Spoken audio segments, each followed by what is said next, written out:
tunggu. Iya. Tadi katanya Tuhan beranak, iya. Terus aku bilang Tuhan mau beranak pinak, bukan. Konsisten lah bang, jadi cowok. Saya bilang Tuhan mempunyai anak kan? Ya beranak pinak lah itu namanya. Ya tidak. Ah terus? Karena kami itu jadi itu sebagai Jadi kalau anak-anak gitu Tuhan. Yesus anak apa? Anak angkat, anak kandung, atau anak tiri? Yesus ya anak Tuhan. Karena Ya, dia anak adalah apa? firman. Dia Ya disebut anak apa? Tuhan, Anak dia adalah firman. gini loh, kamu tau nggak anak tangga? Bukan berarti tangga itu punya anak, tapi itu istilah alegori. Anak Tuhan, anak kandung. Oh, alegori bukan asli berarti, cuman perumpamaan aja. Ya karena dia kita bisa mengetahui di Yohanes 1 ayat 1 kan. Yang saya tanya itu bukan karena kenapa kamu kok jawab karena. Yang saya tanya itu dia anak apa? Anak kandung, anak tiri, atau anak alegori? Nggak usah jauh-jauh kita nih diskusi bang. Anak Bapak apa? sendiri yang mengatakan bahwa inilah anak yang kukasihi. Iya, anak apa? Anak tuh banyak loh. Anak tiri, contoh. Aku mengasihi anakku ini ya. Bisa jadi anak tiriku, bisa jadi anak kandungku. Soalnya gini bang, agak bingung aku kalau abang bilang dia anak Tuhan. Soalnya di kitab abang dia anak sperma Daud.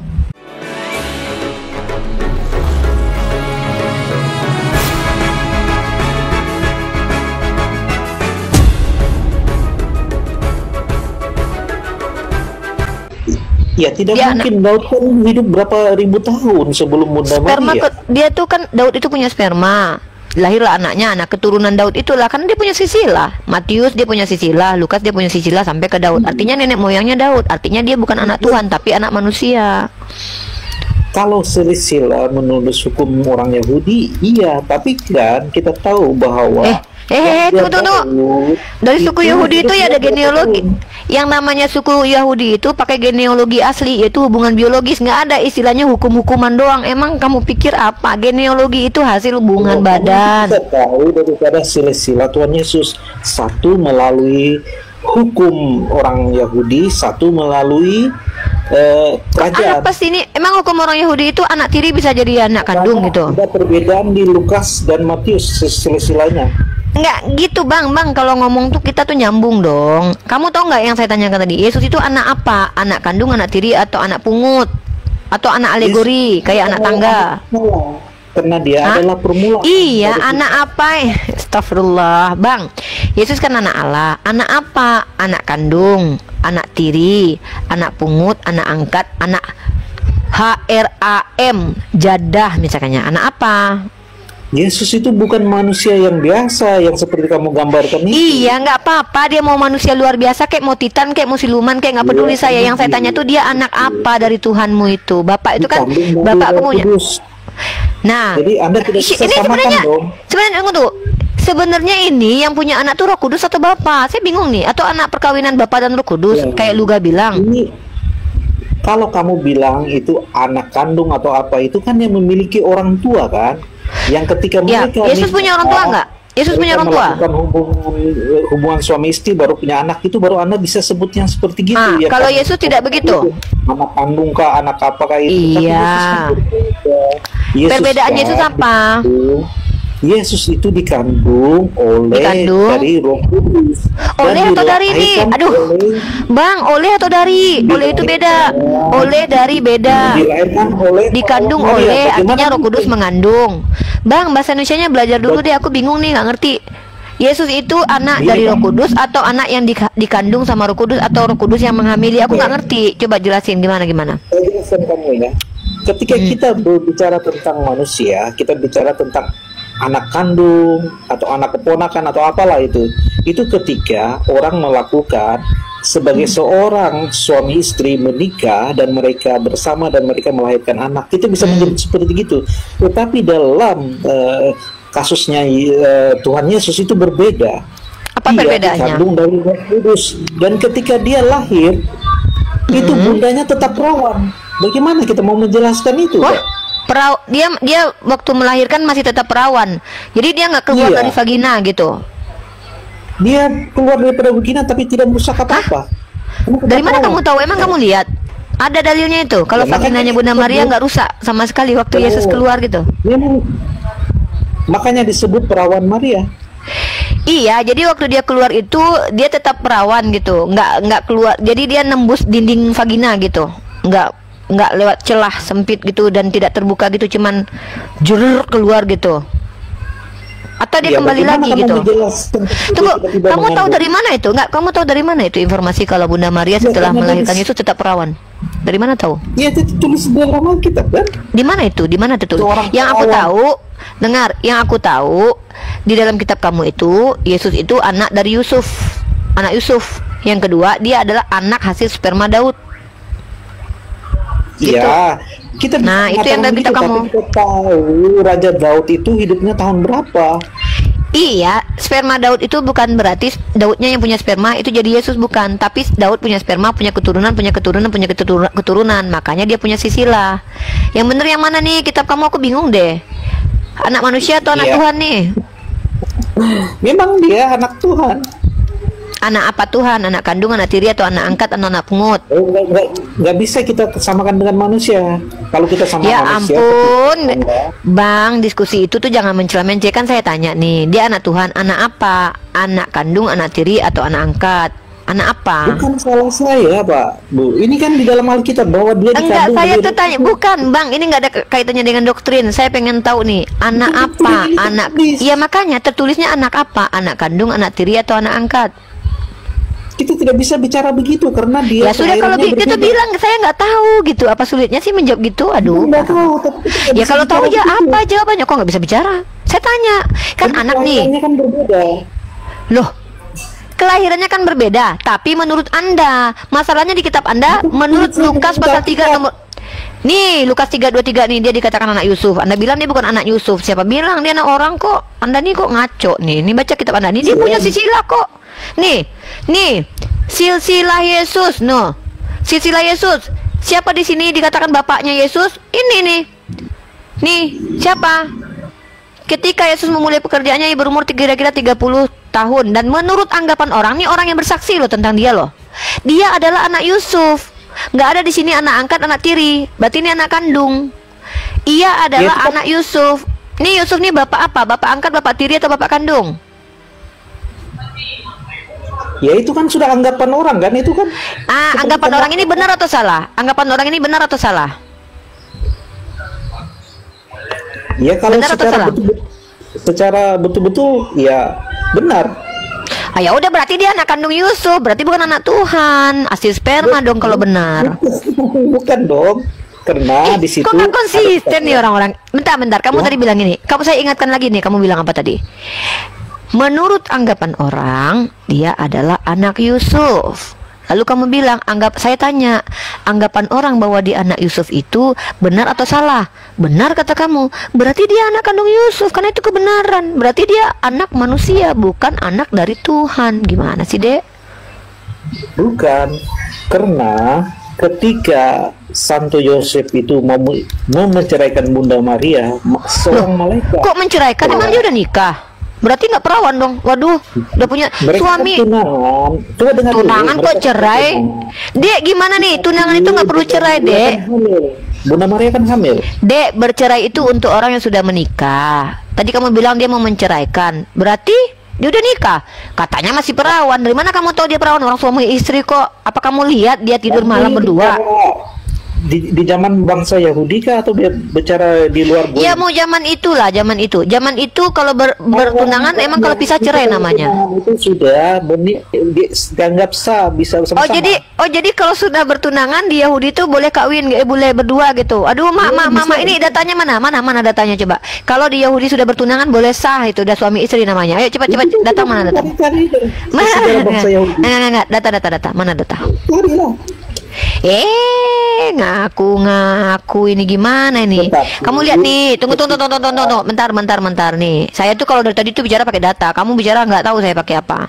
Nih, saya tunjukin kamu ya. Kita bicara pakai data ya, Dek. Saya nggak mau ngotot-ngototan di sini. Kita tuh bicara pakai data. Ngapain saya mau ngotot-ngototan sama kalian ya? Kamu buka Roma pasal 3 nomor 1. Biar kamu tahu Yesus itu anak apa? Anak hasil Roh Kudus atau anak hasil sperma? Ya. Salah saya. Roma pasal 1 ya. Nih, kamu punya kan Bible? Coba kamu buka Bible dulu, Dek. Nih ya, Roma pasal 1 nomor 3. Tentang anaknya yang menurut daging diperanakan. Tuh, diperanakan loh dia loh. Diperanakkan itu bigoten itu, tahu nggak kamu, hasil hubungan badan dari keturunan Daud. Nah, artinya keturunan Daud ini itu maksudnya apa? Nih, kamu lihat nih bahasa aslinya nih, sperma. Jadi memang dia tuh silsilah asli dalam Lukas bahwa Yusuf itu bapak dia, karena memang dia hasil dari sperma keturunan Daud. Karena sperma itu artinya benih dan keturunan. Satu itu di mana? Roma pasal 1 nomor 3. Kalau kamu mau bilang Paulus salah ya nggak apa-apa, kan itu surat-surat Paulus. Nah, yang kedua adalah Yesus itu punya silsilah, kamu nggak bisa lari dari itu. Kecuali dia nggak punya silsilah, baru diakui sebagai anak Roh Kudus. Nah, Iya, itu silsilahnya itu. ya udah, kalau gitu dia anak manusia lah, kok jadi anak Tuhan. Kamu tahu nggak arti anak Allah dalam Bible?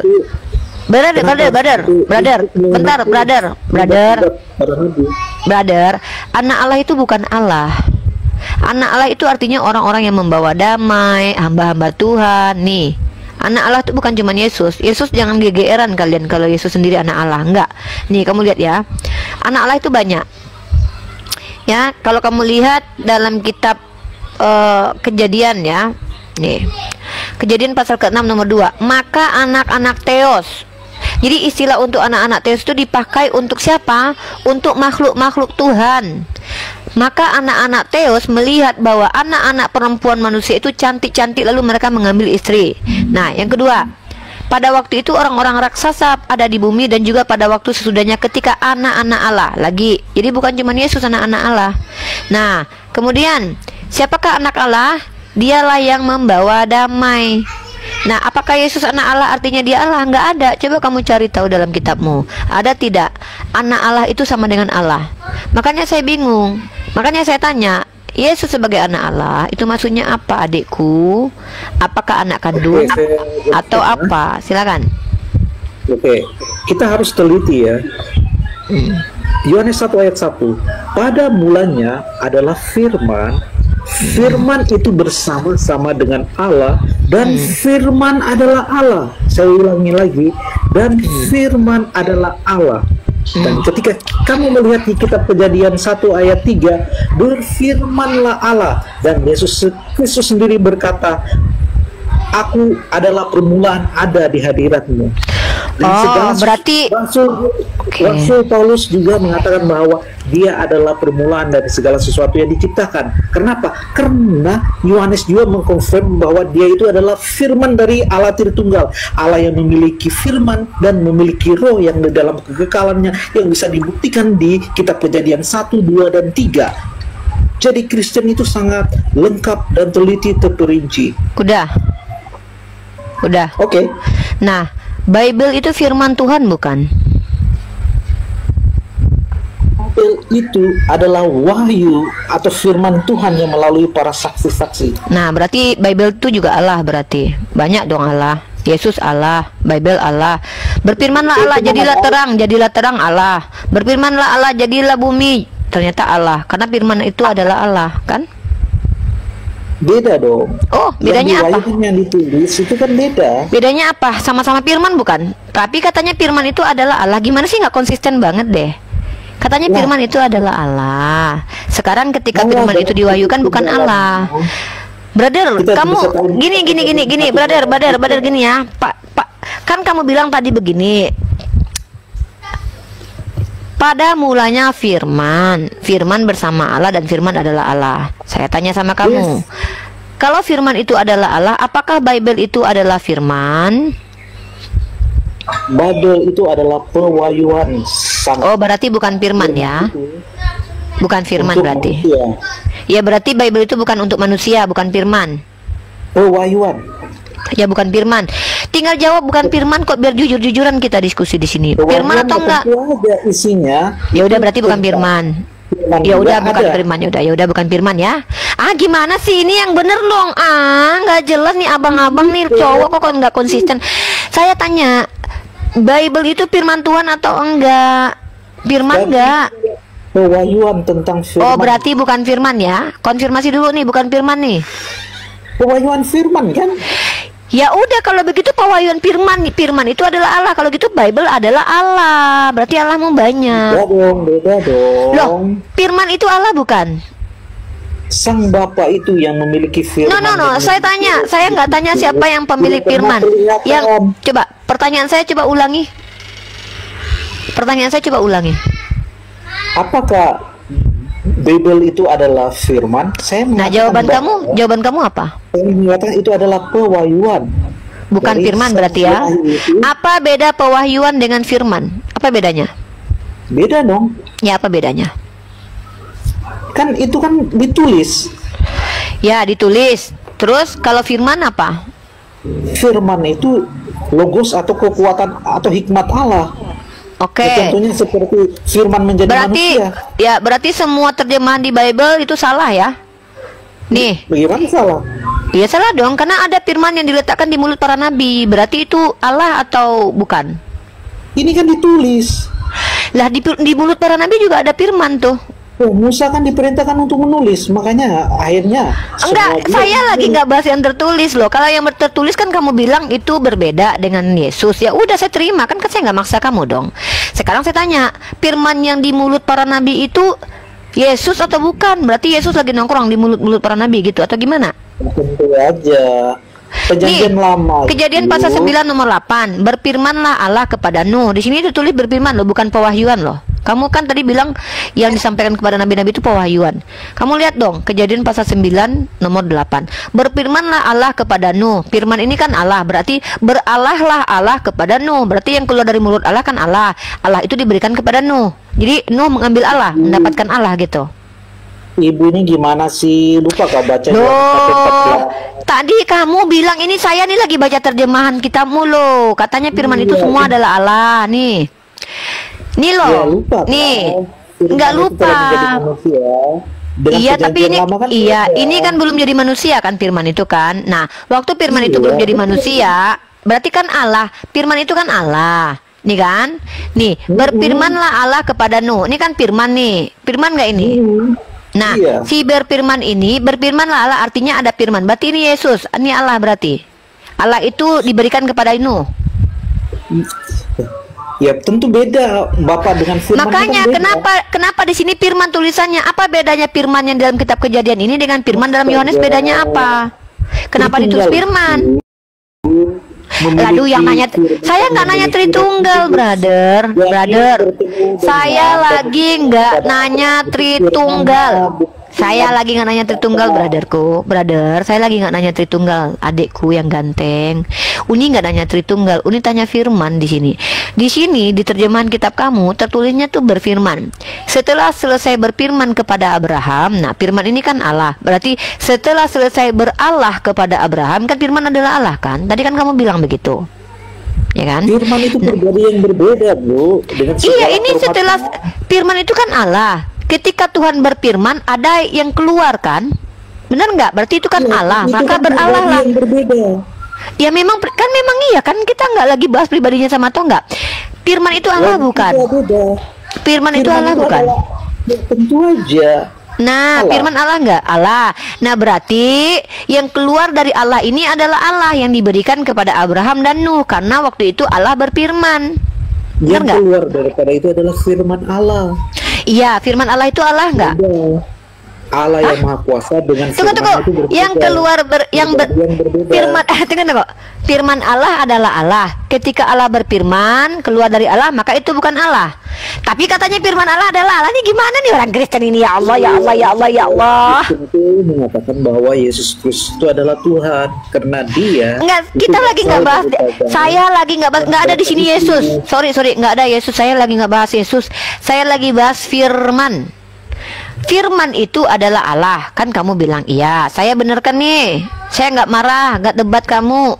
Bahkan ya udah. Nah sekarang saya tanya, ketika Allah berfirman kepada Nuh, itu yang keluar dari Allah itu Allah atau bukan? Karena firman adalah Allah kan? Itu adalah firman sang. Iya. Nah firman Allah bukan? Firman ya Allah. Ya udah kalau gitu Tuhan sedang beralah ini. Beralah lah Allah kepada Nuh loh. Kamu coba ulangi ya. Firman adalah Allah. Benar nggak? Iya, memang firman adalah Allah. Ketika Allah berfirman kepada Nuh, bisa nggak dikatakan Allah beralah kepada Nuh? Karena firman adalah Allah. Ya tentu kita orang kudus yang tahu bahwa Aduh Majang, gini loh, bisa bahasa Indonesia nggak? Nih, aku kasih ilustrasi nih ya. Ya, kasih ilustrasi nih. Aku kasih kamu ilustrasi nih ya. Misalkannya gini nih. Misalkannya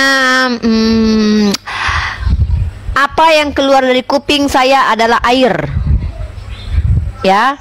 Segala sesuatu yang keluar dari kuping saya adalah air. Ya.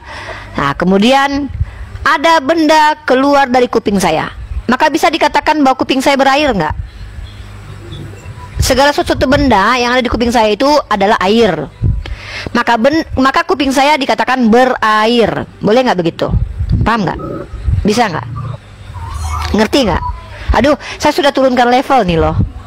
Bukan, segala sesuatu apa yang ada di dalam kuping Uni Rifa adalah air. Bisakah kuping Uni Rifa dikatakan berair? Dengar ya, Bu. Aduh, brother, saya tuh lagi nggak bahas teologi, lagi nggak bahas kitab suci. Saya cuma membahas tentang bahasa Indonesia, cara memahaminya. Betul. Kalau segala firman adalah Allah, maka ketika Allah berfirman kepada Nuh, dia sedang beralah karena firman adalah Allah. Ketika segala sesuatu di dalam kupingku ada air, maka kupingku bisa dikatakan berair. Adikku yang ganteng, adikku sayang, bisa nggak bahasa Indonesia nih? Ya, saya paham karena Anda ingin menyamakan sang pencipta itu dengan pemikiran manusia. Bukan loh. Nah, masa pemikiran Tuhan? Emang kamu tahu pemikiran? Ya iyalah, Dek. Kita kan manusia. Kamu manusia, saya manusia. Masa kita menggunakan pemikiran Tuhan? Itu perbedaannya. Karena memangnya yang sang maha kuasa itu tentu aja tidak terbatas pada ruang, waktu, dan dimensi. Nah, tapi kamu membatasi. Buktinya kamu membatasi. Tunggu. Kamu yang Aduh. Penciptaan Tuhan itu tidak terbatas ruang dan waktu. Betul. Yesus dalam ruang dan waktu enggak? Yohanes 1:14, firman itu telah menjadi manusia. Ketika menjadi manusia terbatas nggak? Ya udah, ketika jadi manusia dia terbatas nggak? Yes. Ya sudah, berarti Tuhanmu terbatas. Berarti kamu sedang berkontradiksi dengan statement di awal. Statement di awal. Tunggu, nggak, saya pelan-pelan ya. Bunda di sini berusaha sabar menghadapi anak bunda ini ya. Saudara kita ini mengatakan Tuhan saya tidak terbatas, Uni. Oh ya, tapi Tuhan saya itu akhirnya menjadi manusia, menjadi terbatas. Maka itu tidak konsisten. Tuhan yang tidak terbatas menjadi terbatas, artinya dia terbatas, bukan tidak terbatas. Mungkin yang dimaksud adalah Tuhan saya pernah tidak terbatas, habis itu menjadi terbatas. Maka dia bisa dikatakan Tuhan saya tidak terbatas secara temporer, tapi kemudian dia terbatas. Kapan dia terbatas? Di abad pertama, karena dia berada dalam ruang rahim, ruang bumi, waktu dan masa. Artinya Tuhan saya adalah Tuhan yang kemudian menjadi terbatas. Mohon maaf saya turun level nih, downgrade ya, sorry. Jadi gimana dong? Tuhan kamu terbatas atau tidak? Oke. Di dalam ajaran kekristenan, Bapa atau Allah Tritunggal itu tidak terbatas. Dan Bapak, nah sekarang saya tanya, Yesus Bapak bukan? Dengar dulu, Bu. Tidak ada makhluk baik manusia ataupun malaikat yang pernah mengetahuinya karena kekudusannya sangat mulia sekali. Jadi Allah yang Esa itu mengutus firman-Nya yang kita bisa baca di Yohanes 1 ayat 1 dan Yohanes 1 ayat 14 bahwa firman itu telah menjadi manusia. Dan di sini firman itu menjadi manusia, masuk ke ruang dan dimensi manusia. Dia yang firman sang Bapa itu membatasi dirinya. Berarti terbatas seperti manusia. Karena terbatas dia berarti. Sang Allah, atau firman-Nya Allah itu membatasi dirinya. Kenapa? Kalau tidak begitu, bagaimana yang mulia itu bisa masuk ke ruangan manusia? Ya nggak tahu lah, itu urusan dia. Saya mau tanya, terbatas berarti. Makanya tadi saya mengatakan jangan memahami. Ini kita lagi bicara siapa nih, Dek? Yang kita bicarakan siapa nih, Dek? Yang kita bicarakan bapak atau anak nih? Kalau bapak katanya tidak terbatas. Yesus itu bapak atau bukan? Yesus itu adalah firman sang Bapa. Ah, berarti bukan bapak ya? Yes. Ah, berarti bapak dan anak beda ya? Tidak sama mereka. Loh. Kenapa saya bilang sama? Dek, tunggu minum air putih. Tunggu, Uni minum air putih dulu ya. Bismillahirrahmanirrahim. Bentar ya, Uni ini dulu ruqyah dulu di dunia. Aduh, kayaknya tergoncang Bu ini sudah. Oh iya, tergoncang banget tuh nih, bahwa ada Tuhan Bapa, Tuhan Anak, dan itu berbeda. Tapi pas ditanya apakah mereka berbeda, enggak. Jadi tergoncang sekali nih, ada manusia kayak gini. Oke, kita lanjut lagi pertanyaannya. Bapa itu terbatas atau tidak? Bapa itu sangat mulia, Bapa itu ada roh. Loh, yang ditanya itu bukan mulia atau tidaknya. Makanya bahasa Indonesia. Ya udah, tidak ada yang bisa menjelaskan Bapak. Sekarang anak terbatas atau tidak? Anak yang menjadi firman manusia tentunya. Terbatas atau enggak? Iya, karena dia sudah menjadi manusia. Terbatas atau enggak? Ya sudah, iya. Berarti Bapak tidak terbatas, anak terbatas. Sama tidak antara Bapak dan anak? Ya, aku dan Bapak adalah sama, tetapi kita mengetahui bahwa sama. Apanya yang sama? Kalau diutus menjadi manusia kan beda. Ya, udah, berarti sama Bapak dan anak. Apanya yang sama? Ya, keilahian mereka. Apanya yang ilahi dari Yesus? Ya, tentu kita bisa tahu di Rasul Paulus yang tercinta di Filipi 2 ayat 2, 6 dan 7 mengatakan dia yang dalam rupa Allah, artinya dia yang dalam rupa firman Sang Bapa itu tidak menganggap kesetaraan itu yang harus dipertahankan. Oh, berarti rupa Yesus itu rupa Bapa. Berarti rupa Yesus itu sebenarnya itu rupa Bapa, begitu bentuknya. Bapa begitu berarti. Dia kan adalah firman Sang Bapa. Iya, saya tanya kamu tadi itu, yang ilahi dari diri Yesus itu apa, adekku? Contoh, kalau Bapa apanya yang ilahi? Seluruhnya tentang dirinya, karena dia ilahi, tidak terbatas, tidak terlihat, menguasai, tidak terbatas ruang dan waktu, artinya ilahi dong. Nah, ya sudah, makanya dia ilahi karena tidak bisa dijelaskan. Yesus itu terbatas atau tidak? Yesus itu berinkarnasi menjadi manusia, kan nama kemanusiaannya. Ya, maka pertanyaannya apanya yang sama antara Yesus dan Bapa? Apanya yang sama? Keilahiannya. Apanya yang ilahi dari diri Yesus? Coba. Yesus yang sebelum dia menjadi manusia itu adalah firman Sang Bapa. Oh, itu bukan Yesus, itu si firman. Makanya kita bicara firman dari tadi, jangan bawa-bawa Yesus. Tidak ada firman itu bernama Yesus. Yang bernama Yesus itu anak Maria yang sudah menjadi daging. Kamu gimana sih? Kamu mau bahas firman atau Yesus nih?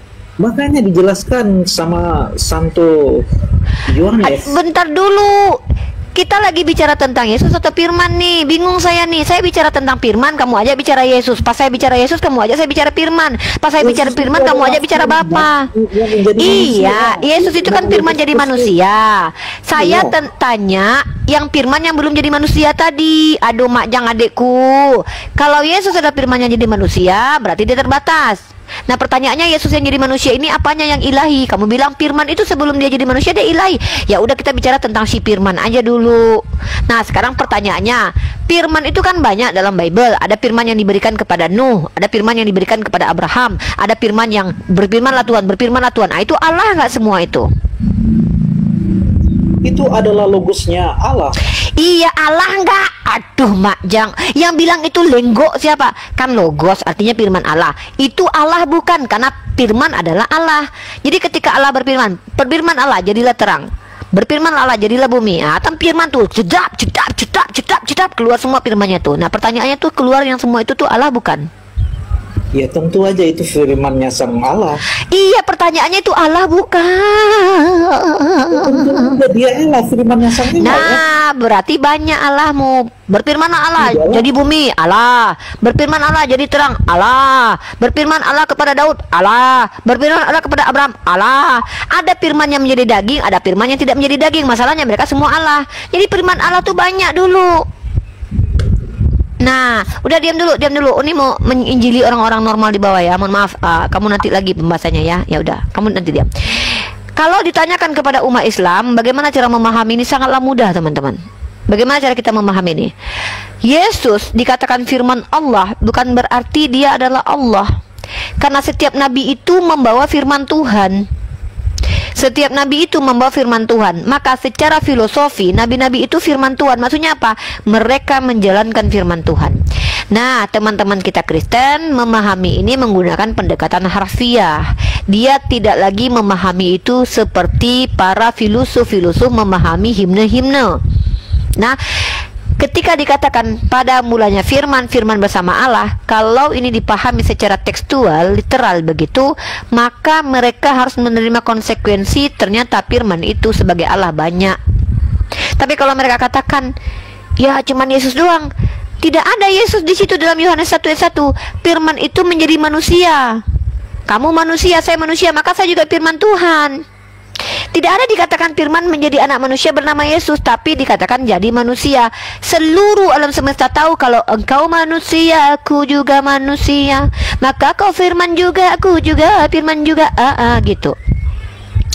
Jadi teman-teman kita Kristen ini doktrinnya itu bukan berasal dari tekstual teman-teman, tapi dari pengajaran bapak-bapak gereja yang konon katanya adalah interpretasi dari tekstual Bible.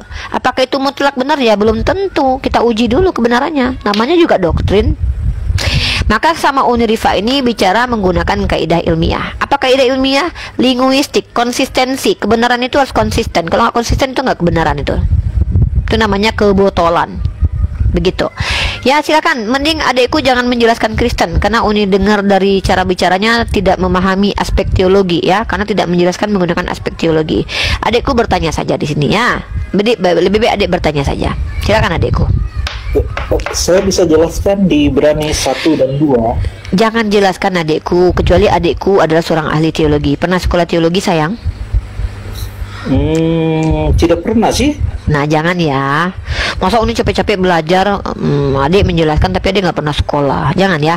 Adik bertanya aja. Di sini orang Kristen dapat penginjilan gratis tanpa persepuluhan dan tanpa kolekte.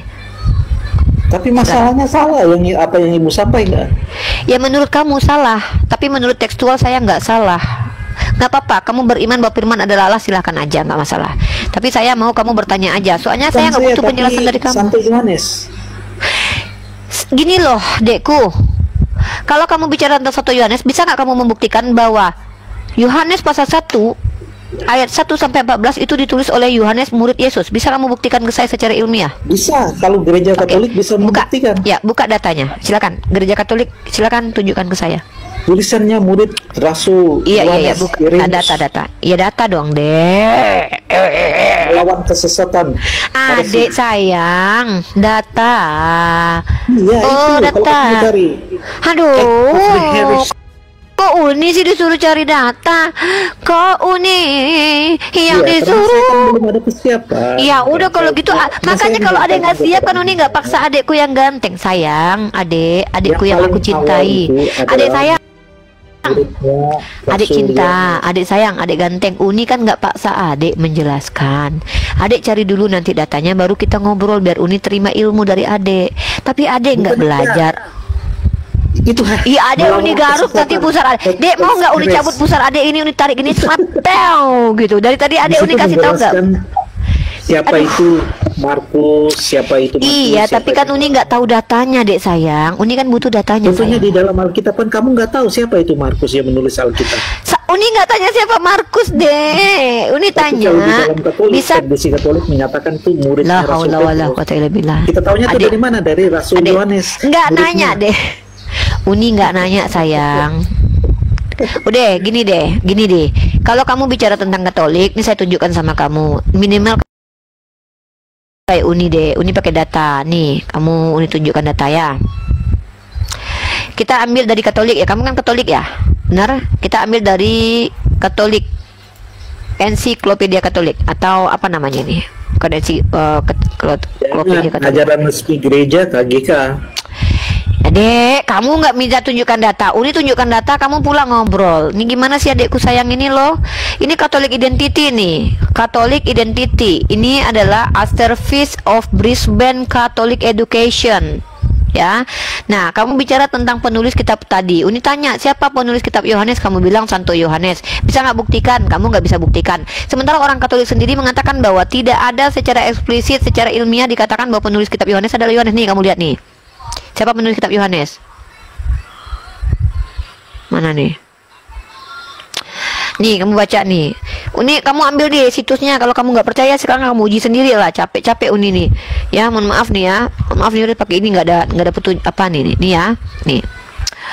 Kepengarangan Injil yang menyandang nama Yohanes masih menjadi misteri.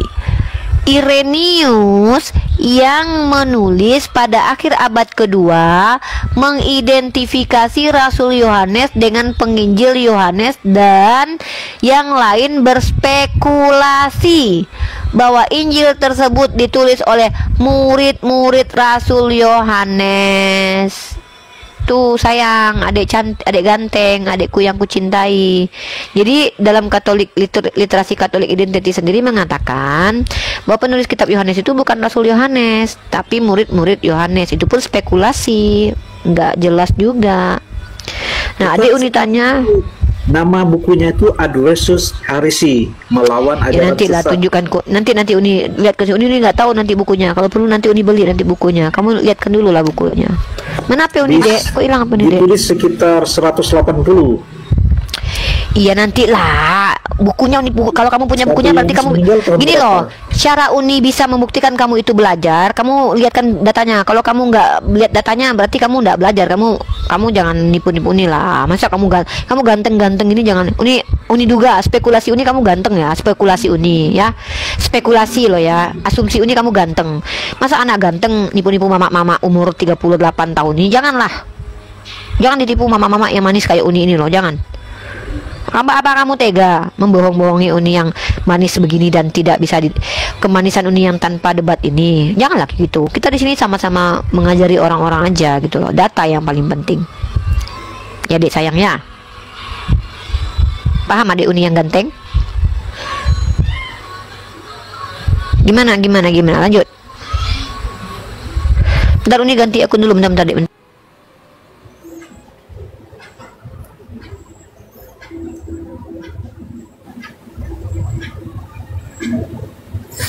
Oke ya.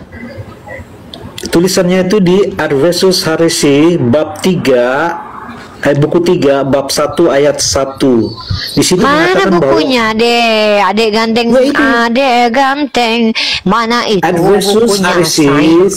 Nggak tahu Uni, tunjukkan dulu biar Uni baca. Obli apa? Saya nggak bisa open gimana? Apa? Coba diketik di bawah sayang. Diketik di bawah. Saat ia tinggal di pesisir. Diketikkanlah di bawah nama bukunya biar Uni cari. Sorry Bu Ripa, kami punya data soalnya. Jadi ya makanya Uni minta datanya, Uni mau belajar. Ya makanya saya tahu Katolik itu punya data. Uni kan juga punya data, makanya Uni tanya mana datanya biar Uni buka. Uni juga pengen belajar Katolikan. Buku 3 bab 1 ayat 1. Buku apa tuh sayang? Buku apa itu, Dek? Santo Irenaeus, muridnya Rasul. Oh, ini udah ada nih. Sudah ada tadi dikatakan bahwa Santo Irenaeus sendiri mengatakan bahwa penulis Injil Yohanes itu bukan Yohanes tapi Rasul Yohanes sayang. Oh, tidak. Itu ya udah kalau gitu, udah jangan sama Uni berantemnya, sama penulis Katolik Identity aja profesional. Dari mana kamu mengetahui itu? Dari situs bernama Catholic Identity Professional Development and Resources, sebuah layanan dari pendidikan Katolik Brisbane. Katolik itu ada. Ya udah kalau gitu jangan sama Uni dulu, jangan sama Uni aja lah, jangan sama Uni berantemnya. Ya udah jangan sama Uni berantemnya, sama itu aja. Uni nggak ikut-ikutan lah pertengkaran antara Katolik dengan Katolik. Nggak mau berantem karena aku ada KGK yang perlu kami sama tradisi. Iya, ya udah kalau gitu, ya udah. Ya udah minta KGK-nya, Uni mau baca. Coba kirim ke Uni PDF-nya sini, adikku sayang. Kami juga memakai tradisi, ini tradisi. Iya, mana Uni mau baca, adekku. Mana datanya? Buku 3 bab 1 ayat 1. Enggak tahu buku 3, buku ini. Buku banyak nih, buku 3. Adversus Heresy. Itu judulnya kamu serius nggak sih pengen ngajarin Uni tentang Katolik? Ketik di situ biar Uni cari bukunya adekku yang ganteng. Ibuku yang tersayang, tercantik dan tercinta. Iya, anakku yang kucintai juga. Bukunya mana? Adversus Heresy bab buku 3. Udah nanti lah aku cari ribet Uni carinya. Diketik di bawah sayang, diketik. Nggak ketik di bawah, coba ketik. Biar teman-teman cari. Nanti Abang Sadan bantuin Uni cari. Mana adekku yang ganteng tadi? Anak bunda pada kemana? Anak bunda ganteng sekali. Anak unda yang unda sayang, kenapa kau turun sendiri? Tapi aku cinta ya sama kamu ya naik. Setidaknya aku sayang sama kamu. Kamu bisa sopan ya, membanggakan kamu. Orang Katolik harus bangga nih punya kamu ini. Setidaknya kamu berusaha membela imanmu. Keren. Ini orang Katolik keren nih kayak gini ya. Dia mencoba berbagi ilmu. dan dia akui saya belum ada persiapan. Mudah-mudahan dengan masuk ke Komal Unirifa, adik kita yang ganteng tadi itu bisa mempersiapkan dirinya untuk mengajarkan bagaimana cara memahami Katolik dalam perspektif Katolik sendiri ya. Uni tahu Katolik itu punya magisterium, KGK, tidak masalah kok. Tapi kan Uni pengen belajar dengan secara benar. Kasih data, ketik di bawah biar kami cari tahu sayang, gitu loh, adikku yang ganteng gitu.